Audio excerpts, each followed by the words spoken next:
como decía, con compañeros y compañeras estudiantes de nuestra maestría, Roxana Romero Rodríguez, que está con nosotros, hace la presentación, Henry Luis Suárez y Anabel Cerraboya. Entonces, sin más, le damos la palabra a la persona que está aquí con nosotros para que haga su presentación.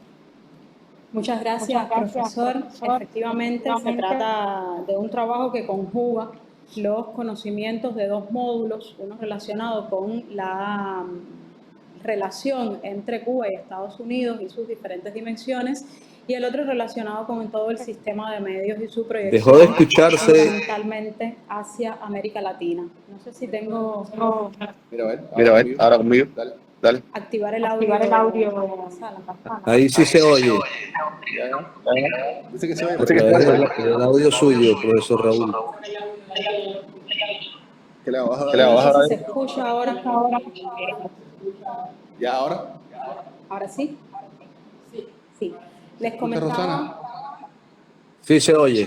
Bien, gracias. Vale, muchas gracias. Apagan su micrófono, por favor. Dale, Rosana.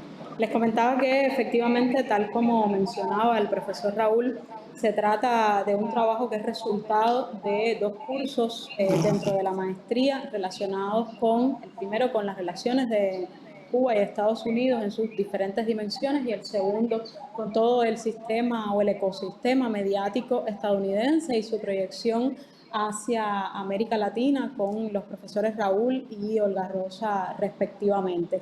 Nos interesamos a partir de ahí en hacer un análisis de contenido sobre lo relacionado con la presencia china en Cuba como un elemento que viene utilizando los Estados Unidos para presionar, para justificar el hostigamiento político hacia Cuba, y bueno, analizamos en total 35 publicaciones de medios de comunicación o de sitios web específicamente, porque hay uno de ellos que se trata del informe del Centro de Estudios Internacionales, Estudios Estratégicos de los Estados Unidos, y llama la atención en estos 35 que hay 5 trabajos que son despachos de la agencia Reuters, que se convierten después en fuentes de información para medios de comunicación.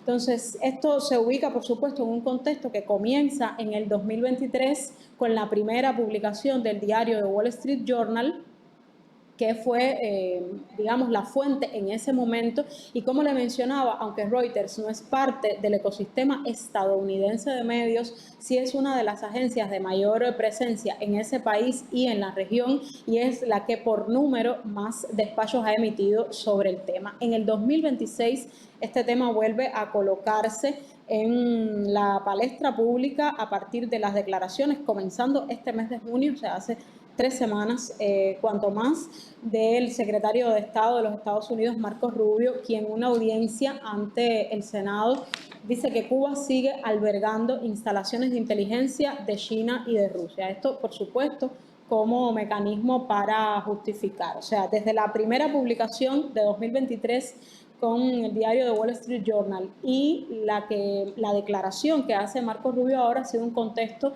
de acusaciones sobre espionaje a Estados Unidos desde unas supuestas bases militares que están instaladas en 4 puntos del territorio cubano. Todo eso se menciona siempre que se habla del hostigamiento político y para justificar el recrudecimiento del bloqueo de los Estados Unidos. Les decía que hicimos 35 publicaciones en total. Están también analizados documentos, memorias del Congreso de los Estados Unidos, o sea, memorias de audiencias, resoluciones que se introdujeron, iniciativas legislativas, porque también en algún punto hay que un poco comparar toda la red semántica de los documentos legislativos con las publicaciones mediáticas, entendiendo que las publicaciones mediáticas han funcionado en algunos puntos incluso como presanciones, o sea, como balones de ensayo. Se publica en medios de comunicación, se rastrea qué genera eso en términos de opinión pública, pero fundamentalmente en términos de los grupos de interés político,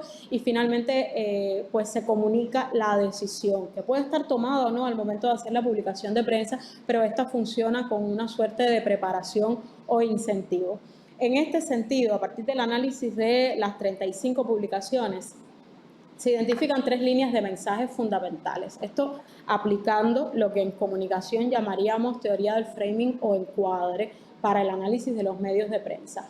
Lo primero es que China tiene grandes capacidades tecnológicas que vulneran los sistemas de protección comunes y con fines de inteligencia. O sea, que hay un reconocimiento de la superioridad tecnológica china, pero no de que Estados Unidos efectivamente tiene digamos, una inferioridad sobre el tema, sino que se dice que es la protección de los sistemas comunes, o sea, se redirige el punto del supuesto espionaje chino hacia los ciudadanos y por tanto Estados Unidos justifica con ello su estrategia de contención, una estrategia de contención que había empezado, que empezó desde principios de este siglo, pero que se recrudeció con todo el tema tecnológico desde la primera administración de Donald Trump y esta, digamos, contención tecnológica hacia firmas chinas como Huawei o ZTE o TP-Link, hacia gigantes tecnológicos también como Alibaba y la compañía ByteDance que gestiona TikTok. O sea, todo eso forma parte del mismo entramado,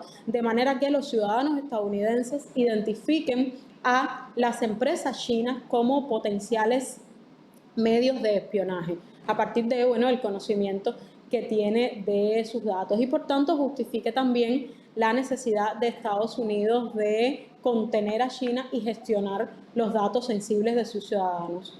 Lo segundo es que China no es un socio confiable, esto con un sentido ya de la contención incluso comercial, porque China tiene el hábito de realizar espionaje hacia sus socios o países amigos. O sea, Washington, que tiene un historial de espionaje hacia los países, incluso los aliados, pues considera que China no debe realizar espionaje y que además esta práctica proviene de un país que es considerado adversario y de alguna manera todos sabemos lo que esa categoría implica a fines de, digamos, el tratamiento político en Estados Unidos. Y por último es que la relación entre China y Cuba perjudica los intereses estadounidenses en el hemisferio occidental. Y eso se llevó, digamos, a su nivel más notable con la estrategia de seguridad nacional de finales de 2025, pero se identifica como línea de mensaje desde las primeras publicaciones. Entonces, en junio de 2023, el diario The Wall Street Journal digamos que comenzó con el informe sobre un supuesto proyecto del Ejército Popular de Liberación de China de expandirse hacia África y América Latina y en el caso cubano de instalar bases militares para expandir sus actividades de inteligencia y para interceptar las comunicaciones y el tráfico marítimo, que es el supuesto proyecto 141, ahí está citado el nombre de los autores, del 9 de junio de 2023. Vamos a la próxima, por favor. En ese momento, o sea, esa fue la publicación fuente de una campaña mediática en la que se articularon los 15 medios estudiados con sus respectivos, lo mismo despachos de prensa que artículos de opinión, y esa campaña mediática se armó en función de decir que Cuba es la plataforma desde la cual se realiza el espionaje. O sea, algo tan, digamos, inverosímil como aquel síndrome de La Habana, pero en este caso dirigido a la colaboración con China. Y por lo tanto, Cuba como país colaborador puede ser objeto de sanciones por parte de los Estados Unidos. Eso además se asienta en el imaginario en la asociación que durante la Guerra Fría tuvo Cuba con Rusia y por lo tanto hay como un referente histórico que puede justificar o que puede hacer creíble que Cuba pudiera funcionar como plataforma para este tipo de actividad que además el gobierno cubano ha negado reiteradamente. Y además que China estaría ensayando acuerdos militares con otros países, fundamentalmente Cuba, en el caso del escenario occidental, para facilitar el apoyo logístico a regímenes aliados. En ese caso se hablaba también de Venezuela, esta realidad cambió ahora en el 2026, pero se hablaba de Cuba, Venezuela, Nicaragua, etc. La Casa Blanca en ese momento dijo que esa información era inexacta, pero pocos días después la propia administración Biden habló de supuestos documentos de inteligencia, cambió los argumentos y dio a conocer el dato de que se trataba de 4 bases militares con infraestructura de comunicaciones y dijo además que se estarían instalando desde 2019. Básicamente las 4 bases están dirigidas a planes de construcción de centros de entrenamiento, esto para alojar a militares chinos, considerando que los trabajadores de Huawei que estaban en Cuba, por ejemplo, era personal no solo técnico, sino que era personal de inteligencia. O sea, a igual una actividad muy propia del tipo de espionaje realizado por los Estados Unidos, pero trasladado en este caso a personajes chinos. Y lo otro es que China habría pagado miles de millones de dólares a Cuba con el objetivo de instalar estas bases. Y esto en un país que además su economía está debilitada por las propias medidas coercitivas de los Estados Unidos, digamos que no resultaría difícil de creer que pudiese ser posible, a pesar de la falsedad del argumento. Entonces, esto, como decimos habitualmente en comunicación, parece meme, o sea, parece que no es creíble, que efectivamente no hay ningún argumento, Cuba además lo ha dicho, no hay ninguna prueba real, pero sucede y es el argumento que se despliega. ¿Esto por qué? Porque hay un ecosistema mediático que permite o que hace favorable la propagación de este tipo de contenidos. Máxime si se tiene en cuenta que se publican en las redes sociales digitales, en los medios de comunicación, o sea, los cibermedios, y pueden ser tomados por cualquiera de los medios de la región independientemente de su procedencia, sean corporativos, sean comunitarios, sean institucionales. Vamos a la próxima, por favor. Esto, además, en América Latina y el Caribe tiene particular incidencia. Dos publicaciones, 2 textos académicos que están recogidos en el número 14 de Cuadernos de Nuestra América, una publicación del CIPI del año pasado. Uno de la autora He Weiwei, que es además la corresponsal de CGTN en español, la directora de corresponsales de CGTN en español. Ese estudio nos dice que la mayoría de la información sobre China que circula en América Latina y el Caribe proviene de Reuters, como lo decía, de AFP, que en este caso es francesa, y de la AP, que es estadounidense y de la cual se analizan despachos también. Y otras 2 autoras cuantificaron que el 62% de los programas de radio y televisión que se consumen en América Latina provienen de los Estados Unidos, con lo cual no es difícil de comprender que China tenga un encuadre negativo dentro de los medios de comunicación de la región y que por lo tanto toda la reproducción mediática como parte de esta campaña que se ha hecho es que China es una amenaza militar, que explota los recursos naturales, que realiza espionaje tecnológico, que genera deuda y que además introduce sus medios de propaganda, una propaganda que dicho sea de paso es comunista, o sea, todo el tiempo con ese calificativo. Esto es suficiente para activar acciones legislativas dentro de los Estados Unidos y aquí tenemos, por ejemplo, la audiencia de la Cámara de Representantes dentro del Congreso 218 que emitió una condena a Cuba y al Partido Comunista de China por una supuesta intención de la construcción de las bases. Ahí está el nombre oficial del documento, y esto exige la retirada inmediata de los recursos militares y de inteligencia dentro de Cuba. Esto, digamos, clarificando la proyección extraterritorial de este tipo de resoluciones del Congreso. Y finalmente, también hay una audiencia que se produce por esa misma fecha del 2023, donde María Elvira Salazar identifica que ideologías políticas resultantes de la cercanía con China, específicamente ella habla de comunismo y totalitarismo, entran en conflicto con los principios de la democracia. Y entonces dirige su mirada hacia el sistema de enseñanza, medios de comunicación y actividades comunitarias, evitando que se produzca cualquier tipo de actividad que sea, digamos, favorable a lo que ella llama regímenes comunistas de partido único, y acusa una vez más al comunismo, esto es tan viejo como la Guerra Fría, de eliminar la familia, la sociedad civil y los valores estadounidenses. También se emite dentro de la Ley de Defensa contra los esfuerzos de reclutamiento del adversario a Cuba dentro de la lista de gobierno, con el cual veteranos de Estados Unidos tienen prohibido realizar actividades de capacitación, consultoría y almacenamiento. O sea, no solo está Cuba y China, también estaba Rusia, Irán, Corea del Norte y Siria. Y finalmente, en el Departamento de Defensa, en su informe de 2023, 2024 y 2025, ha puesto a Cuba dentro de los países en los que supuestamente el Ejército Popular de Liberación de China está realizando actividades de apoyo logístico y de infraestructura militar y expandiendo su presencia en América Latina y el Caribe, lo cual, por supuesto, no es permisible. En 2025 llega este informe que actualiza las retóricas, el informe del Centro de Estudios Estratégicos Internacionales de los Estados Unidos, titulado La presencia de inteligencia china en Cuba, nuevas pruebas e implicaciones para la seguridad, y que retoma nuevas narrativas a partir de supuestas imágenes satelitales y análisis de fuentes abiertas. Supuestamente estas personas colocaron ahí unas imágenes que corresponden a las 4 bases instaladas en Cuba para emitir una recomendación de vigilancia atenta a la colaboración entre China y Cuba, y considerando que Cuba es un lugar estratégico para recopilar señales de inteligencia y vigilar las comunicaciones. El informe se ubica nuevamente en el contexto de crisis energética. Ya para esta fecha habían sucedido las 2 primeras caídas del sistema electroenergético nacional. China había comenzado a colaborar con Cuba en la instalación de parques fotovoltaicos y se había también profundizado la exploración petrolera.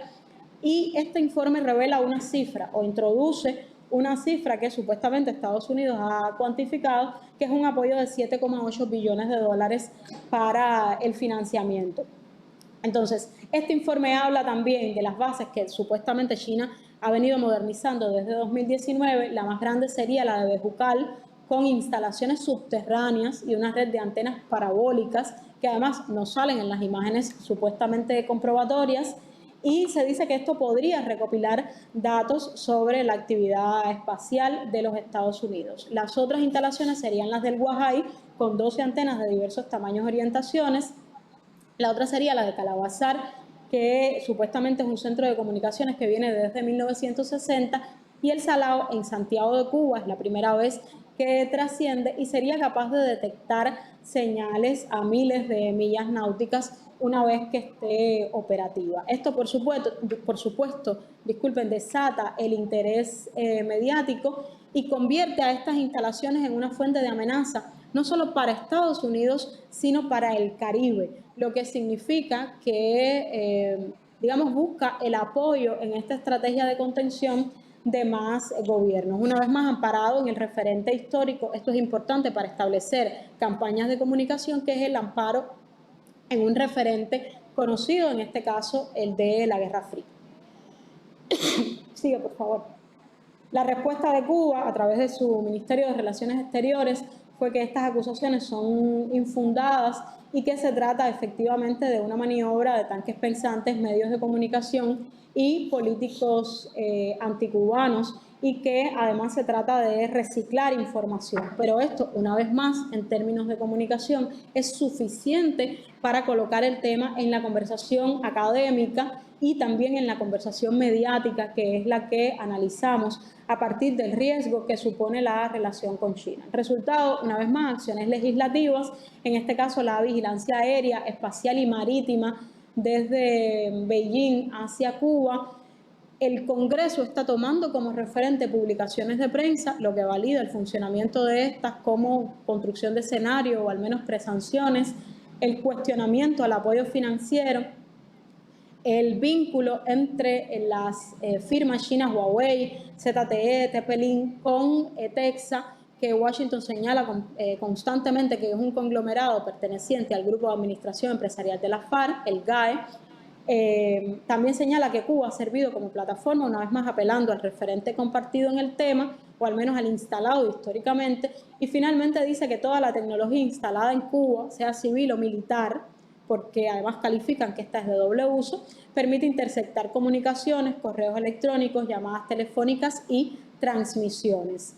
El resultado es una petición de Estados Unidos de considerar la colaboración entre China y Cuba como una escalada significativa para los Estados Unidos, y esto ya empieza a instalar una justificación de uso de la fuerza o de acción militar sobre Cuba, y esto le permitiría a Estados Unidos también,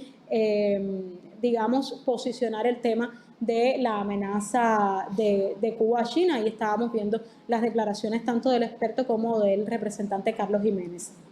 En junio de 2025, cuando vuelve Trump a la Casa Blanca, establece el memorando 5, retoma el memorando 5 de seguridad nacional, suma al argumento de la colaboración con actores extrarregionales el tema del Estado patrocinador del terrorismo y de los derechos humanos y la libertad de prensa, y justifica con eso la suspensión de comunicaciones, viajes, remesas y excepciones humanitarias. La estrategia de seguridad nacional de los Estados Unidos, como todos conocemos, reconoce a China como el principal adversario y por lo tanto es necesario que se vaya a China para restaurar la preeminencia estadounidense en el hemisferio occidental, llevando a su punto más álgido la estrategia de contención. Esto, por supuesto, forma parte de los pretextos entonces para las órdenes ejecutivas de 2026, la primera, abordar las amenazas contra los Estados Unidos por parte del gobierno de Cuba, que ha emprendido supuestamente acciones extraordinarias que perjudican y amenazan a Estados Unidos, y de estas acciones menciona la colaboración abierta con lo que Estados Unidos califica como adversario, entre ellos China y Rusia, y por supuesto considera peligrosas las capacidades militares y de inteligencia. Después, la orden ejecutiva de este 1 de mayo dice que el régimen cubano se sigue aliando con China y Rusia para albergar instalaciones a adversarios extranjeros. Esto es lo mismo que dijo Marco Rubio hace unas pocas semanas, y que Cuba ofrece un entorno propicio para operaciones hostiles y de inteligencia. Esto está en documentos públicos. Con ello amenaza ya no solo a Cuba, sino a los movimientos de solidaridad que dentro de los Estados Unidos intentaron contribuir con el apoyo energético a Cuba. Hablo concretamente de la Internacional Progresista, de la organización Code Pink y de The People's Forums. Estos fueron además amenazados por el Departamento de Estado de imponerles sanciones porque encubren la violencia de regímenes marxistas y protegen a, digamos, la actividad del Partido Comunista de China en la región. O sea, que estamos hablando de acciones legislativas, acciones contra sus ciudadanos y acciones de medios de comunicación. Las redes semánticas identificadas por 2 autores chinos en documentos legislativos incluyen a Cuba como adversario y con países como Corea del Norte, Rusia y China, también como, digamos, violación a la democracia, amenaza nuclear y la necesidad de Estados Unidos de defenderse en este sentido. Esas son las redes de los documentos legislativos. Y las redes de significación de los medios de comunicación son el espionaje, la amenaza, el adversario, China, Cuba y Rusia, y el régimen comunista. Finalmente, esto permite concluir que hay un framing político establecido con líneas de comunicación claras y repetitivas en los medios de comunicación sobre Cuba como amenaza y China como peligro para la seguridad de Estados Unidos. Esta amenaza es además una amenaza comunista para eliminar a China dentro de la región como competidor y preservar la hegemonía de los Estados Unidos. Se asienta además en redes semánticas de prensa que coinciden en algunos términos con las legislativas. La prensa como es una vía de ensayo para posicionar información en este sentido, medir la reacción política y finalmente respaldar un consenso bipartidista en el Congreso de Estados Unidos sobre la contención a China, fundamentalmente en el ámbito de las tecnologías. Para concluir, todo esto está justificando que es, digamos, lo más peligroso, la amenaza militar, la amenaza de uso de la fuerza sobre Cuba en nombre de la seguridad nacional de los Estados Unidos.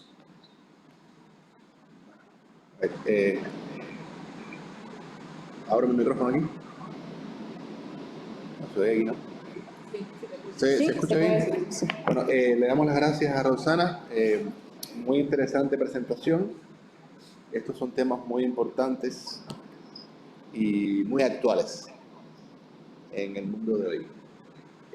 Vamos ahora a la próxima presentación, que es un video